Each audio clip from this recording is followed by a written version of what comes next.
Hi, I'm Wallace Cunningham, Director of Multicultural Outreach with AARP South Carolina. I am here to let you know that AARP is about promoting positive social change, the kind of social change that benefits everyone, especially those persons 50 plus and their families. AARP wants everyone to have a high quality of life. For more information, give us a call at 803-765-7376 or visit our website at aarp.org.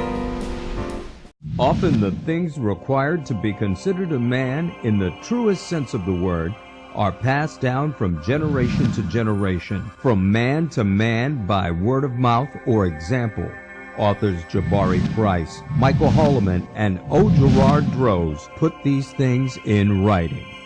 The Makings of a Man, available now at fine bookstores and available online at themakingsofAman.com.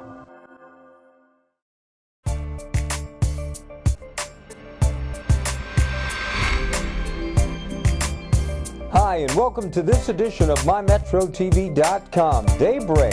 First stop to the rest of the weekend. I'm Frederick Knight. Thanks for joining us this morning. Coming up on this morning's show, we'll take a look at the Southeastern Institute for Women in Politics, their 2012 initiative, their press conference and kickoff to their effort to get more South Carolina women elected in politics. Plus, coming up on the show, in observation of the 10th anniversary of 9/11, we're going to take a look at the movie My Fellow Americans. The short film explores the Muslim-American relations in this country following 9/11. Plus, we've got that PowerOfPraiseTV.com inspirational video of the week and more as we get underway with this edition of MyMetroTV.com Daybreak. First stop to the rest of the weekend. Members of the Southeastern Institute for Women in Politics held a press conference late this past week to put forth their agenda to get more women into politics and elected in 2012. I spoke with board member Barbara Rax about the relevance of women getting involved in politics now. Well, there are a number of reasons. One is that we have some problems in this state and in this country that need to be solved, and we feel that those will be better solved if more women are involved. Now, why is that important? Because women offer a different perspective than men do. As you saw this morning in our press conference, we come from many, many different seats. We represent many perspectives. Those are the ones that sat at the parent-teacher conferences, and we sit on the judicial bench and in the executive seats and at the kitchen table. So we've done a lot of things, and we bring all of that to the table when we negotiate.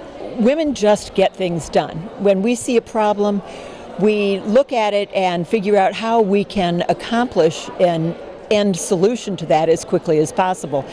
Men tend to get into a win and lose situation where women figure out how to go about solving a problem, achieve some consensus, and just move on.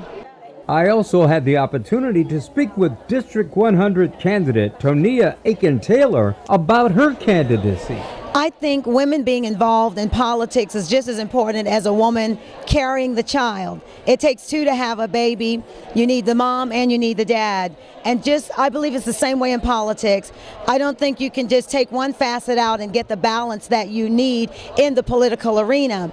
It is very important. Like a bird, the bird can't fly with one wing. It needs both wings to fly. And I think in politics, as we do in our households, that we need both the man and the woman, both perspectives, to bring forth the balance. Because you have to remember that the constituents that we serve are not all of one background. They are male and female. And so when we come together, I think we will adequately, appropriately address and meet the needs of all of our constituents, hearing from both sides. I think it's critically important to be involved now. Now for me might not be now for somebody else. I feel like it is my opportunity and my responsibility to step up to the plate. It's my season, it's my time. I've come to a place of maturity.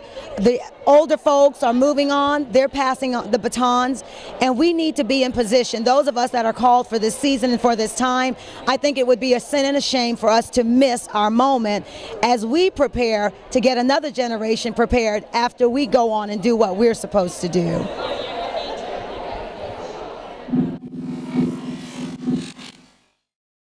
America is still the reigning melting pot.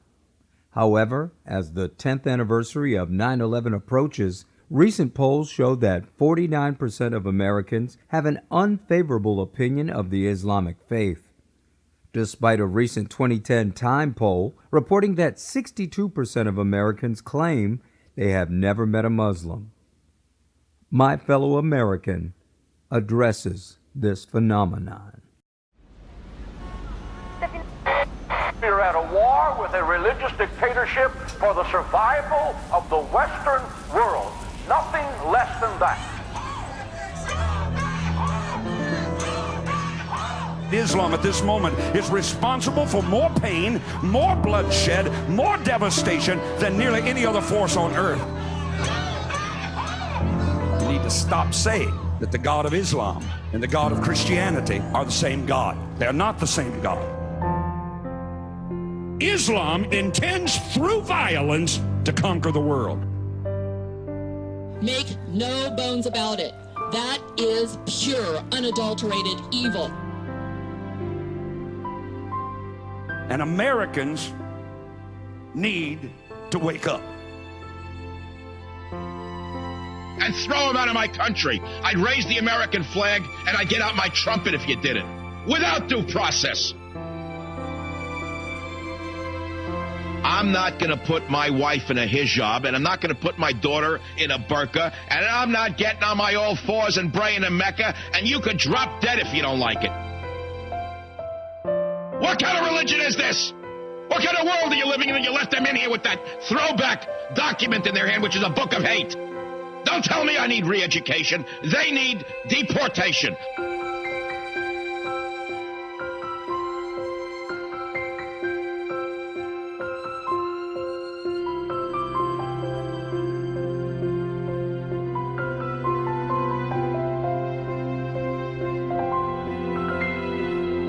I don't want to hear any more about Islam. I don't want to hear one more word about Islam. Take your religion and shove it up your behind. American politicians state that the vast majority of Muslims living in the United States are just ordinary people who love America and are loyal to America. Is that true? Is that really true? I can't begin to tell you how important it is that we understand the true nature of Islam, that we see it for what it really is.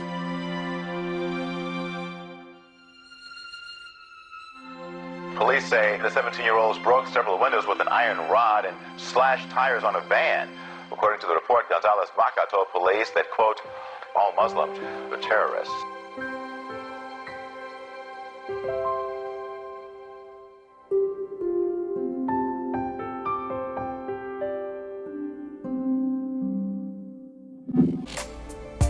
Well, that's going to do it for this edition of MyMetroTV.com. Of course, we'd like to thank all of our guests for joining us this morning. And of course, we'd like to thank you as well. If you would like to be a guest on the show, have a show idea, or would like to advertise on the show, we can be reached via email, mymetrotv.com@aol.com, or simply visit our website, mymetrotv.com. Remember, when out on the website, you can enjoy special web presentations of the show, and be sure to take advantage of the great web opportunities. And right now, we've got an opportunity for you to enter to win a pair of tickets to check out the Ohio Players, Sherelle, and Miles J. Click on the icon to enter. Well, that's going to do it for this week, and the countdown to the return of the Mac continues. We look forward to seeing you again next week for another edition of MyMetroTV.com. Daybreak, first stop to the rest of the weekend, here on Watch Fox.